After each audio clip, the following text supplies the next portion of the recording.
옆에 분 한번 인사하겠습니다. 건강하게 지냅시다.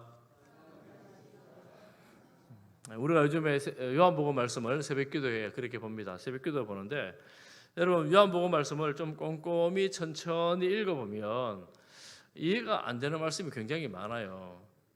제가 사실 사역을 하고 나서 뭐 성경 어디서부터 읽으면 좋습니까? 이렇게 묻는 분들이 가끔 있잖아요. 그런 분들에게 뭐 요한복음부터 읽어보시죠. 뭐 이런 말씀을 제가 조금 했었는데 지금 제가 다시 말씀을 보면서 생각해 보니까 성경을 처음 보는 분들에게 요한복음부터 읽으라는 말은 무슨 소리인지 하나도 알지 못하면서 읽으라는 얘기가 아주 비슷하다 이런 생각이 들었습니다. 알면 알수록 요한복음 말씀에 깊이가 있고 또 그냥 우리가 일반 책 대하듯이 책 봐가지고는 이해하지 못할 내용들이 너무나 많습니다. 그렇지만 요한복음 말씀이 이런 밖으로 알려지기로는 유명한 명언들이 많이 있어요. 유명한 명언들이. 오늘도 본문에 그런 말씀이 나오는데 이런 말씀을 이해를 잘 하지 못하면 이 성경이 말하는 이 말의 의미대로 이해하는 게 아니고 내가 해석해서 내가 아는 내 지식으로 그냥 이해해 버리는 거예요. 그래서 이 말씀을 보면서 성경이 의도하는 바대로 알기 위해서는 전후 문맥을 봐야 되고 전후 문맥뿐만 아니라 또 뭘 봐야 되는가 하면 약간 이 언어의 의미도 조금 봐야 될 때가 있고 또 예수님 계속하시는 말씀 영적으로 봐야 될 부분들도 많이 있습니다. 그렇기 때문에 이 요한복음 읽기가 좀 쉽지 않습니다. 그런데 결론부터 말씀을 드리면 요한복음 읽는 게 어느 순간 꽉 뚫릴 때가 있어요. 이게 무슨 소리인지 도대체 모르겠는데 어느 순간 딱 뚫립니다. 언제 뚫리느냐 하면 예수님을 하나님의 아들 그리스도로 믿을 때 비로소 이 요한복음의 어려운 내용들이 쭉 관통이 되어서 다 뻥 뚫린다는 것을 알게 됩니다. 영이요 생명이라 생명의 말씀, 영적인 말씀이 이 육신으로는 도저히 이해할 수가 없는데 예수님을 믿게 될 때 비로소 이 요한복음이 너무나 은혜롭고 잘 읽혀지는 그런 책이 됩니다. 그래서 여러분 그 당시에 예수님이 이 땅에 계셨을 때 예수님에 대해서는 정말 극단적인 두 대조군이 있었습니다. 예수님이 말씀하면 말씀할수록 저 청년이 무슨 소리를 하는가 도무지 이해 못하겠다. 그리고 죽이자 이런 부류가 있었는가 하면 어떤 부류는 저분이 정말 예수님 메시아가 맞구나 그리스도가 맞구나 이렇게 생각하는 부류들이 생겨난다는 거예요. 우리가 예수님을 전하다 보면 전도할 때도 마찬가지인데 전하다 보면 어떤 사람들은 도대체가 말이 안 된다. 택도 없는 말 하지 마라. 이런 소리 하는 사람이 있는가 하면 어떤 사람들은 그럴 수도 있겠구나. 한번 알아보자. 좀 더 나아가서 내가 믿었으면 좋겠다. 이런 생각을 하시는 분이 있습니다. 그러니까 이 예수님에 대한 반응은 그저 세상의 어떤 사람들에 대한 반응하고는 너무나 판이하게 다르다라는 것을 알 수가 있습니다. 오늘 읽을 이 본문 말씀, 우리가 이제 읽을 본문 말씀을 보면 완전히 다른 그 두 대조군이 나오는데 31절, 요한복음 8장 31절 우리 함께 사실은 51절까지 59절까지 천천히 읽으면서 봐야 되는데 어쨌거나 성경을 보면서 제가 봉독을 안 했는데 성경을 보면서 천천히 한번 보도록 하겠습니다. 31절을 한번 보겠습니다. 31절과 32절을 같이 봅니다. 시작. 그러므로 예수께서 자기를 믿은 유대인들에게 이르시되 너희가 내 말에 거하면 참으로 내 제자가 되고 진리를 알지니 진리가 너희를 자유롭게 하리라. 누구에게 하시는 말씀이에요? 예수께서 자기를 믿은 유대인들에게. 말씀드렸지만 안 믿는 사람들, 배척하는 사람들, 죽이려는 사람이 있는데 반면에 믿는 사람이 있어요. 그러니까 믿는 사람은 어떤 사람이냐 하면 믿은 유대인들에게 말씀하시는데 내 말에 거하고 예수님의 말씀 안에 거하는 거예요. 예수님의 말씀을 듣고 깨닫게 되고 지키고자 노력하고 애를 쓰는 그런 사람들이 말합니다. 그런 사람들은 예수님의 제자가 돼요. 예수님의 제자가 되면 어떻게 되느냐 하면 진리를 아는 사람이 돼서 진리가 그 사람을 자유롭게 합니다. 여러분 자유로우십니까? 자유로워요. 아멘. 감사합니다. 유대인들은 무슨 소리냐, 33절에 보면 무슨 소리냐, 우리가 지금 종된 적이 없는데 무슨 자유냐, 우리 자유로운데 뭐 우리가 종이 된 적이 있느냐. 사실 유대인들은 그 당시에도 로마의 속국이었고 과거 애굽에도 종이 되었던 적이 있었고, 여러분 이 이스라엘이 자기 땅을 가진 게 1948년경이에요. 거의 2000년 이상 자기 땅이 없는 민족이었습니다. 그 평생을 사실은 그 이스라엘 역사 자체가 자기 땅 없는 그런 민족으로 살았는데, 그때도 이래 말하는 거예요. 예수님 보고 자유하게 한다니까 우리가 종이 하는데 무슨 자유냐. 그럼 여러분 이 구절 너무 유명하잖아요. 진리를 알지니 진리가 너희를 자유롭게 하리라. CIA에도 가면, 미국에 CIA가 있잖아요. CIA 거기 가면 이 구절이 있대요. 이 구절을 딱 붙여놨대요. 야, 그러면 이 CIA에서 정보를 다루는 사람들이 무슨 진리를 알고 진리를 자유롭게 한다는 말인가? 여러분 보시면 이 예수님이 말씀하시는 진리, 그리고 우리에게 주는 자유, 이게 진리는 무엇이며 자유는 무엇인가? 세상 사람들은 학문의 어떤 진리, 세상의 이치 이런 것들을 말합니다. 이거 많이 알면 알수록 자유롭게 된다라는 거예요. 법을 정말 많이 아는 사람은 법에 대해 자유로운 사람들입니다. 법에 무지한 사람은 내 생각대로 하잖아요. 내 판단대로 하잖아요. 자유롭지를 못하는 거예요. 법에 매이게 됩니다. 뭐 이런 식으로 자유를 말합니다. 그런데 이 자유는, 이 진리는 그런 진리라기보다는 예수 그리스도를 말합니다. 예수님을 알게 되면 예수님께서 너희를 자유롭게 한다 이렇게 말씀하죠. 그러면 예수님을 알 때 어디에서부터 자유하는 거예요, 우리가? 여러분 예수님을 모르는 사람은 어디에서 매여 있는 거예요? 조금 전에 부른 찬송가, 죄에서 자유를 얻게 함은 보혈의 능력, 주의 보혈, 시험을 이기고 승리하니 참 놀라운 능력이다 이렇게 말하죠. 자, 2절 보면 육체의 정욕을 이길 힘은 보혈의 능력, 정결한 마음을 얻게 하니 참 놀라운 능력이로다. 3절에 보면 눈보다 더 희게 밝히는 것 보혈의 능력. 여러분 육체의 정욕과 우리의 죄로 더러워진 것들을 밝히는 것이 보혈의 능력입니다. 그래서 주의 보혈의 능력으로 말미암아 우리는 이 보혈을 믿을 때에 우리는 자유함을 누리게 되는 거예요. 즉 진리를 알지니, 예수님을 알지니, 예수님이 우리에게 주시는 자유는 뭐냐면 죄로부터의 자유를 말하는 거예요. 죄로부터의 자유. 여러분 자유가 된다는 말은 이게 죄인 줄 알고 죄를 짓지 않을 자유를 포함하고 죄를 분별할 줄 아는 자유를 포함하는 말씀입니다. 그러니 우리가 예수님을 바로 알 때, 진리 안에 있을 때 죄로부터 자유하며 말씀 안에 거할 수 있는 능력이 생긴다는 거예요. 유대인들은 도무지 이해할 수가 없었습니다. 예수님은 죄를 짓는 자마다 죄의 종이다 이렇게 선언을 하십니다. 여러분 34절에 보십시오. 너희는 죄의 종이다. 죄 짓는 자마다 죄의 종이다. 종은 아버지 집에 거하지 못한다. 그렇지만 아들은 아버지 집에 거함으로 자유자가 된다 이렇게 말씀하시는 거거든요. 여러분 아들은 아버지 집에 거함으로 자유인이 됩니다. 이 말씀을 우리가 이제 굳이 성경에서 예수님 말씀에서 예화를 가져오면 탕자 이야기에서 탕자는 아버지의 유산을, 아들로서의 신분의 자격을 가지고 아들이 얻을 유산을 가지고 집을 떠나서 죄에 거합니다. 허랑방탕한 삶을 살아요. 죄에 거합니다. 죄와 살았어요.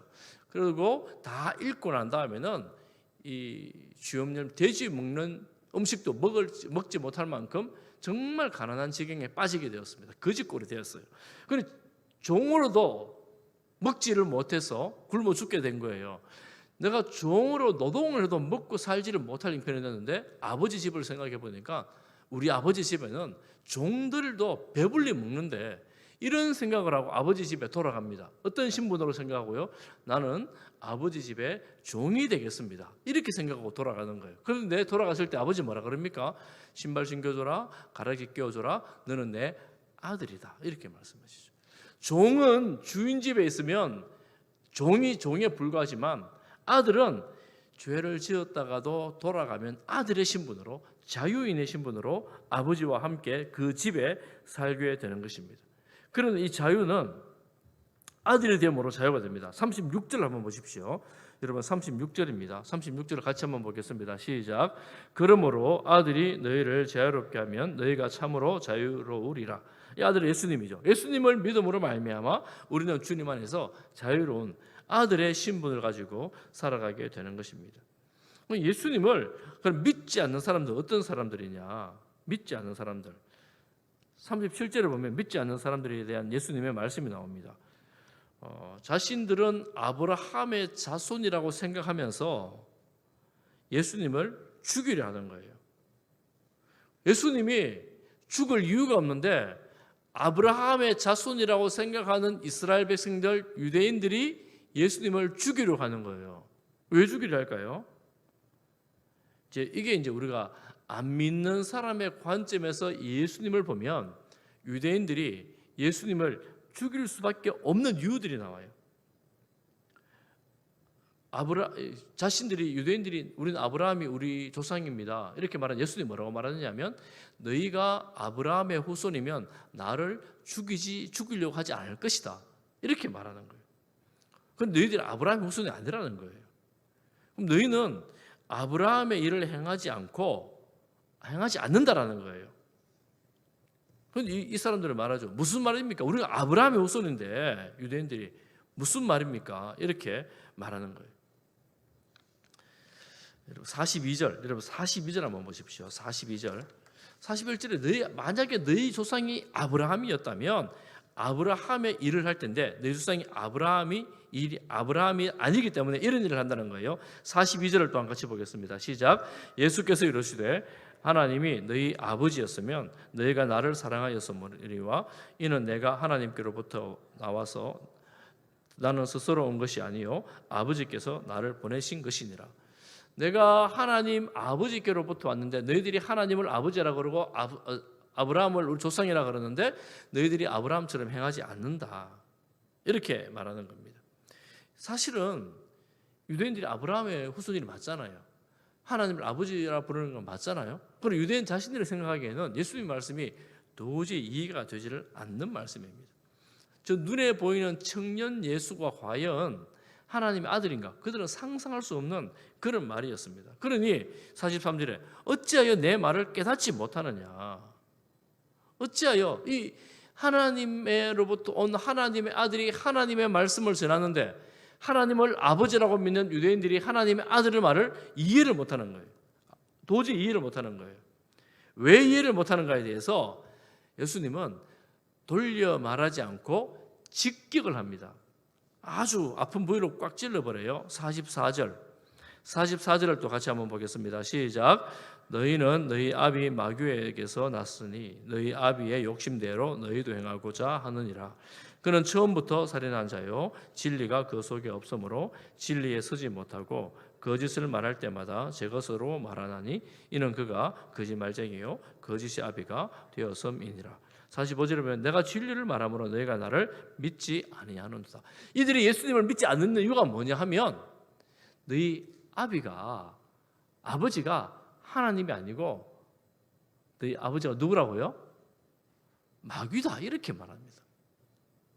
그 유대인들이 얼마나 속상하겠어요.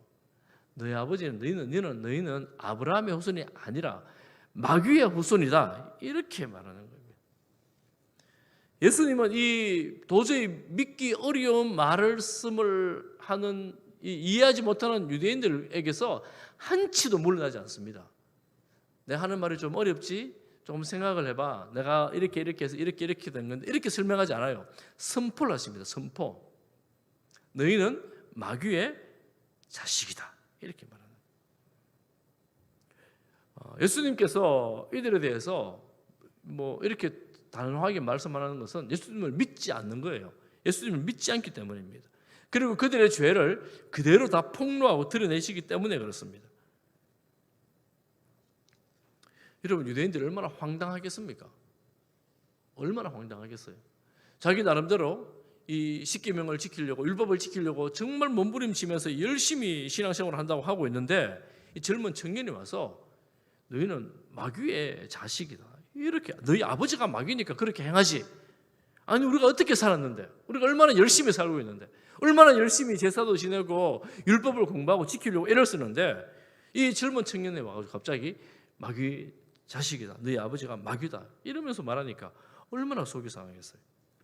심지어는 거짓말장이의 압이다, 너희 거짓말하고 있다, 지금 살인자다, 지금 너희 나를 죽이려고 하고 있다.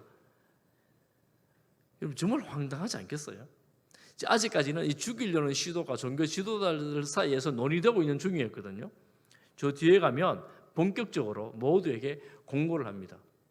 이제 예수님은 수배자가 되는 것처럼 그렇게 되어져요. 그러니까 이 유대인들이 뭐라고 말하느냐면, 당신은 이방인, 사마리아인이든지 아니면 귀신 들린 자다 이렇게 생각을 하고 말합니다. 지금 당신이 하는 말을 들어보니까 제정신으로는 도저히 할 수 없는 그런 말을 하고 있다 이렇게 말합니다. 예수님 뭐라고 말씀하시냐면, 보면 나는 너희들이 무슨 말을 하든지 별로 상관이 없다. 왜냐하면 나를 영광스럽게 하는 분은 너희 사람들이 아니라 내 아버지 하나님이시다 이렇게 말을 합니다. 우리가 참 신앙인으로 살면서 우리 그리스도인의 자존감, 자신감이 어디서 나오는가를 너무나 뚜렷이 보여줍니다. 그 당시 종교 지도자들은 이 사람들에게서 영광을 구하기 위해서 그 모양은 너무 멀쩡하고 깨끗하고 또 온갖 복식을 다 갖춰, 예를 다 갖췄는데, 예수님은 그들 보고 뭐라 그럽니까? 너희 속에는 썩어가는 무덤이 있다, 독사의 자식들아, 이러시잖아요. 그렇게 열심히 신앙생활을 하려는 자들에게 예수님은 그렇게 말씀을 하시니, 예수님은 오늘은 뭐라고 말씀하십니까? 너희가 마귀의 자녀들이다. 나는 너희들에게서 영광을 얻으려고 하지 않고, 너희는 너희 스스로 막 영광 주고 잘한다 그러고 막 그러지만, 나는 너희들에게서 영광을 얻으려고 하지 않고 오직 하나님께서 나의 영광을 나타내신다 이렇게 말씀을 합니다. 예수님의 태도가 사실은 너무나 단호하기 때문에 좀 당황스럽기도 합니다. 오늘 우리가 말씀을 보면서도 당황스럽기도 합니다. 귀신 들렸다 하니까 예수님도 귀신은 무슨 귀신? 이방인이라니까 내가 무슨 이방인? 예수님도 지금 이해 말이 안 되는 충돌이 일어나고 있죠. 이어지는 구절에 예수님은 좀 타협을 시도해야 되는데 타협을커녕 더 나갑니다. 51절 말씀에 보면, 51절 말씀에 여러분 51절 한번 보겠습니다. 51절 같이 보겠습니다. 시작. 진실로 진실로 너희에게 이르노니 사람이 내 말을 지키면 영원히 죽음을 보지 아니하리라. 와, 너무 대단하지 않습니까? 예수님을 믿고 예수님 말을 지키면 죽지 않을 것이라는 거예요. 나사로가 죽을 때 말씀하잖아요. 죽지 않을 것. 이 말은 육신의 죽음을 넘는 영적인 죽음을 말하는 거예요. 말씀하시는 거예요. 예수님 그 말씀 안에 거하면 참 제자가 되고 영원한 죽음을 보지 않을 거라는 말씀입니다. 여러분, 그런데 그 당시 유대인들이 생각하기에 얼마나 말도 안 되는 소리잖아요. 말도 안 되는 소리잖아요. 어떻게 안 죽는단 말이에요. 그러니까 네가 귀신 들린 게 확실하다. 우리 조상들 다 죽었는데 뭐 어떻게 안 죽느냐 말이냐. 너는 우리 조상 아브라함보다 큰 자냐? 선지자들 다 죽었는데 선지자들보다 큰 자냐? 예수님이 따져 묻죠. 예수님이 사실은 이렇게 이야기하면 할 말이 없어져야 되는데 예수님 할 말을 안 하시는 분이 아니시잖아요. 하나님께서 나에게 영광을 보여주신다, 돌리신다 이렇게 말씀합니다. 내가 만약 거짓말이라면 55절에 보면 너희는 하나님을 알지 못하되 나는 아노니 만일 내가 알지 못한다 하면 나도 너희와 같이 거짓말쟁이가 되리라. 나는 하나님의 말씀을 하고 있는 거기 때문에 나는 거짓말쟁이가 아니라는 거예요. 또 심지어는 56절에 보면, 여러분 56절 한번 보십시오. 아까 조상들은 아직 다 죽었는데 네가 어떻게 살아있냐 그러니까 너희 조상 아브라함은 나의 때 볼 것을 즐거워하다가 보고 기뻐하였느니라. 유대인들이 당황스럽다는 57절에 내가 아직 50세도 못 되었는데 아브라함을 보았느냐. 여러분 이렇게 논쟁이 되다가 돌을 들어가지고 이 미친 예수를 죽이려고 돌을 들어 치려고 하는데 예수님 아직 죽으실 때가 안 됐잖아요. 그래서 그 자리를 빠져나가십니다. 여러분, 이런 말씀을 보면서 예수님이 하나님의 아들 메시아 그리스도가 아니라고 본다면 예수님은 정말 이 유대인의 말처럼 거의 미친 사람이라고 할 수가 있습니다. 제정신이라면 이런 말씀을 하는 말을 할 수가 없죠. 미친 사람이든지 거짓말장이든지 참말이든지 진리든지 가능성이 그거예요. 우리가 예수님을 믿는다 그럴 때 우리는 이 말씀을 우리는 이미 믿고 있습니다. 예수님을 믿고 있기 때문에 우리는 이 말씀을 쭉 읽으면 이해가 됩니다. 그렇지만 믿지 않는 사람들은 저 인간은 미친 인간이구나, 거짓말장이구나 이렇게 이제 생각하면서 믿지 않게 됩니다.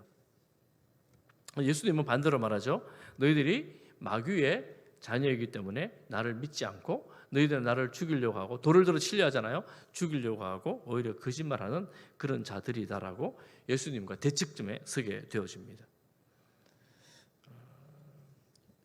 예수님을 그리스도로 보지 못하면 우리가 예수님을 훌륭한 인격, 훌륭한 스승, 훌륭한 성인 이 정도로 본다면 이 말씀이 잘 이해가 될까요? 이해가 안 됩니다.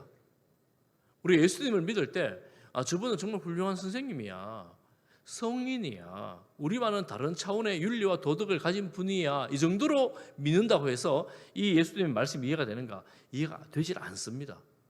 오직 예수님은 하나님의 아들 그리스도로 메시아로 우리의 죄를 지고 가는 하나님의 어린 양으로 믿게 될 때 비로소 이 예수님에 대한 신앙이 바르게 정립되어져서 예수님과 바른 관계를 맺을 수가 있게 되는 것입니다.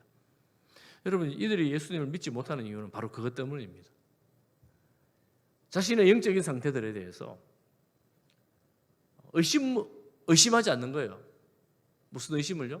나는 하나님 백성이다. 아브라함의 자손은 무조건 구원받은 거야. 뭐 이런 거예요. 우리로 치면 교회 나오니까 무조건 구원받은 거지. 내가 봉사를 얼마나 열심히 하는데 봉사 이 정도 하면 구원받은 거지. 주일마다 내가 예배를 이렇게 잘 드리는데 구원받은 거지. 여러분, 이렇게 해서 구원받을 가능성도 없지 않아 있지만 생각을 해보셔야 돼요. 내가 하나님과 어떤 관계에 있는가? 나는 하나님과 어떤 관계에 있는가? 이게 이제 신앙의 가장 근본적이고 핵심적인 내용이라고 할 수가 있습니다. 죄에 대해서 내가 자유함으로 하나님의 말씀에 순종할 수 있는 존재가 되었는가? 내가 어떤 일을 추진하려고 할 때 나의 명성과 나의 영광을 위해서 하는 것인가? 이게 그 당시 이제 유대인들, 특별히 종교 지도자들이 자신의 영광을 구했던 것, 우리는 정결하다고 생각했던 것, 그런 모든 가르침에 대해서 예수님은 도전을 하고 있는 것입니다. 우리가 정신을 바짝 차리지 않으면 그 당시에 종교인들과 별반 다를 바 없는 그런 우를 범하면서 신앙생활을 하고 있게 된다는 거예요. 정리를 좀 하면, 여러분, 이 유대인들이 예수님에게 돌을 치려고 한 이유가 뭡니까? 죽이려고 한 이유가 무엇입니까? 유대인들은 신성모독이라는 죄를 예수님에게 뒤집어 씌웁니다. 왜 신성모독이 될까요? 하나님은 눈에 보이지 않는 분인데 하나님이 자기가 하나님의 아들이라고 그러고 하나님과 나와 같다 그러니까 유대인들 관점에서는 신성모독이에요. 왜 신성모독이라고 말할까요? 예수는 하나님의 아들이 아니기 때문에 그들의 관점에서는 예수가 메시아 그리스도가 되면 안 되기 때문에 신성모독이라는 죄를 뒤집어 씌우는 거예요. 그렇게 예수님을 보는 사람들에게 대해서 예수님은 뭐라고 말하느냐면 너희가 진리를 알지 못하고 진리를 따르지 않는다라고 말씀하시면서 왜 그렇게 하느냐 하면 너희가 근본 마귀의 자녀이기 때문이다라고 못을 박아버리는 거예요. 선언을 해버리는 거예요. 그러니까 여러분, 예수님은 사실은 우리는 평화를 만들어가는 사람이어야 합니다. 예수님은 그런데 이 세상에 진리와 비진리가 충돌하는 자리에서 비진리에 대해서 절대로 타협을 하지 않으시는 그런 분입니다. 그런데 예수님의 삶의 방식이 여러분 마지막 어떻게 됩니까? 십자가로 가십니다. 십자가로. 우리가 진리가 이겨내기 위해서 어떤 방식을 취해야 되는가 하면 주님처럼 자기 십자가를 지고 주님을 따르는 방식이에요. 내 영광을 위해서, 나의 명성을 위해서 내가 뭔가를 추구하는 것이 아니라 내가 주님과 함께 죽음으로 말미암아 십자가의 생명으로 말미암아 다시 부활한 그 생명이 우리의 영적인 생명에 대해서 영생을 누리게 되는 것입니다. 이 일을 누가 하는가? 누가 하는가 하면 고린도전서 12장 3절에 보면 이런 말씀이 있습니다. 한번 같이 한번 읽어보겠습니다. 시작. 그러므로 내가 너희에게 알리노니 하나님의 영으로 말하는 자는 누구든지 예수를 저주할 자라 하지 아니하고 또 성령으로 아니하고는 누구든지 예수를 주시라 할 수 없느니라. 아멘. 여러분, 예수님을 주님이라고 말하는 것, 하나님의 영, 성령이 아니면 어느 누구도 그렇게 할 수 없다라는 거예요. 그런데 우리가 뭐 말로 예수님 주님이다 할 수 있잖아요. 할 수 있는데 예수님이 진정으로 내 인생의 주인이시라고 마음으로 고백하고 입술로 고백하고 삶으로 고백할 수 있는 것, 예수님이 내 인생의 주인입니다, 이렇게 말할 수 있는 것, 이게 성령께서 하시는 일이라는 거예요. 왜 성령이 하셔야 될까요?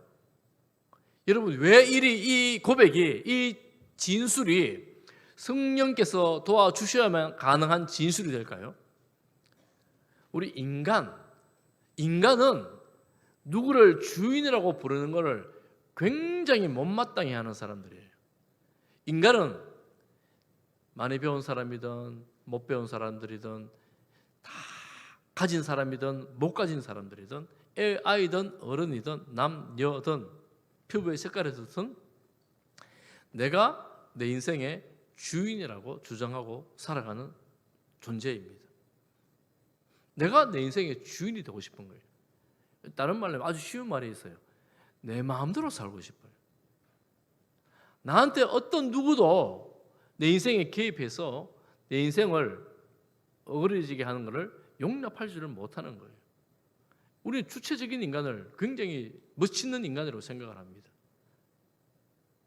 주체적으로 자기 인생을 살아가야 된다고 생각을 합니다. 그 신앙은 이렇게, 예수님은 이렇게 말씀하죠. 내가 너의 주인이다. 나의 말을 들어라. 그럼 끝까지 이제 거절하는 충돌이 일어나죠. 충돌을 일어날 때 예수님은 무력으로 제압하시는 게 아니라 십자가로 당신의 생명을 주심으로 우리를 사랑하심을 나타내 보여주십니다. 그래서 우리는 이 십자가로 말미암아 하나님의 사랑을 알게 되고 십자가로 말미암아 예수님이 내 인생의 주인이라는 것을 고백하게 되어지는 것입니다. 그런데 이 사실을 아무리 지적으로 알아도 하나님께서 우리 마음에 감동을 주셔가지고 내가 진심으로 예수님이 내 인생의 주인입니다 라고 고백하시는 분은, 하게 하시는 분이 성령님이세요. 그러니 성령이 아니고서는 사실 예수님을 믿을 수가 없습니다. 성령의 감동이 아니고서는 하나님을 아버지라 부르면서 하나님과 그 관계를 맺어갈 수가 없습니다. 고린도후서 3장 17절 말씀에 주는 영이시니 주의 영이 계신 곳에는 자유가 있느니라. 너무나 놀라운 고백이죠. 우리에게 진정한 자유를 주시는 분이 바로 하나님이신데 어떻게 해요? 주의 성령께서 우리 마음에 감동하사 비로소 내 인생에 내가 주인이라고 하는 이 무거운 짐에서 벗어나서 나를 내가 스스로 주장할 수 없는 죄의 욕망으로부터 내가 벗어나서 죄를 짓지 않고 주님이 나의 왕이십니다라고 고백할 수 있는 자리에 이르게 되는 것이 바로 성령의 역사입니다. 여러분, 예수님을 주님으로 믿으십니까? 죄를 멀리하고 주님 말씀 따르고 싶은 욕망들, 내가 내 고집과 내 아집 때문에 충돌이 일어나고 다툼이 일어남에도 불구하고 끝까지 내 고집을 지키고자 하는 마음을 내려놓고 주님의 말씀대로 품고 사랑하며 넉넉함으로 화평을 이루어 나가고자 하는 이런 마음들이 하나님의 성령께서 주시는 마음입니다. 우리에게 이런 은혜를 주시기를 간절히 소망하며 축복합니다.